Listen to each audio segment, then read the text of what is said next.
Magpainit na ako ng mantika at iprito ko muna yung patatas hanggang sa magkaroon lang ng dark spot o medyo mahakpok lang siya. At tanggalin muna sa kawali at ilagay sa bowl at isit aside. Ganon din yung carrots. The same process lang din ang gagawin natin sa lahat nating gulay at ilagay muna din sa bowl at isit aside muna natin. Meron din akong green bell pepper at saka red. At iprito ko na rin yung hotdog. Hanggang sa maluto lang din. Pagkaluto niyan, tanggalin din muna sa kawali at ilagay sa bowl at isit aside.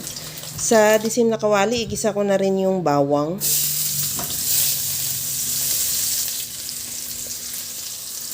Igisa ko na rin yung luya.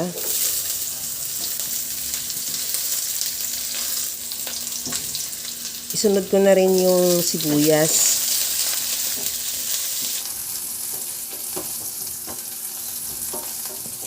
Ilagay ko na yung manok. Bali, 1 kilong manok na hiniwa ko lang ng pa-serving pot. Ihalo hanggang sa mag-iba ng kulay o maglabas ng sarili niyang mantika. Okay na tong manok. Timplahan ko na ng asin at paminta. Maglagay din ako ng patis.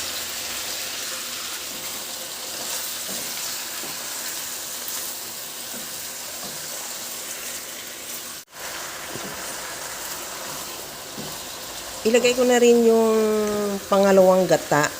Bali, gata yung ipapalambot natin sa ating manok.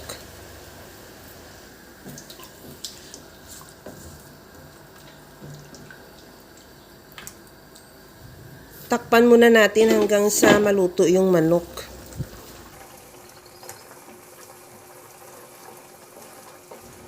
Okay na itong manok. Ilagay ko na yung mga pinirito nating gulay kanina. Ilagay ko yung patatas, carrots, bell pepper, at yung hotdog.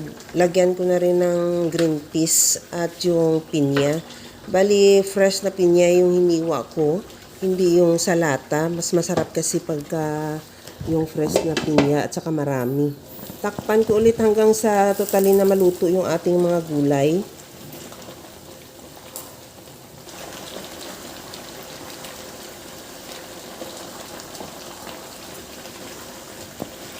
Okay na to. Ilagay ko na yung pinakakakanggata natin. Bali, fresh na gata yung gamit ko dyan, hindi yung nasa pouch. At ihalo lang at pakuluan hanggang sa maluto lang din yung gata.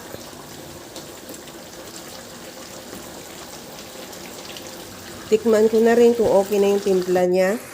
At kung halimbawa man kulang, maglagay ka ng iba pang mga seasoning na available sa iyo dyan. Sa akin, okay na yung timpla niya. Kaya okay na tong ating napakasarap na pininyahang manok sa gata.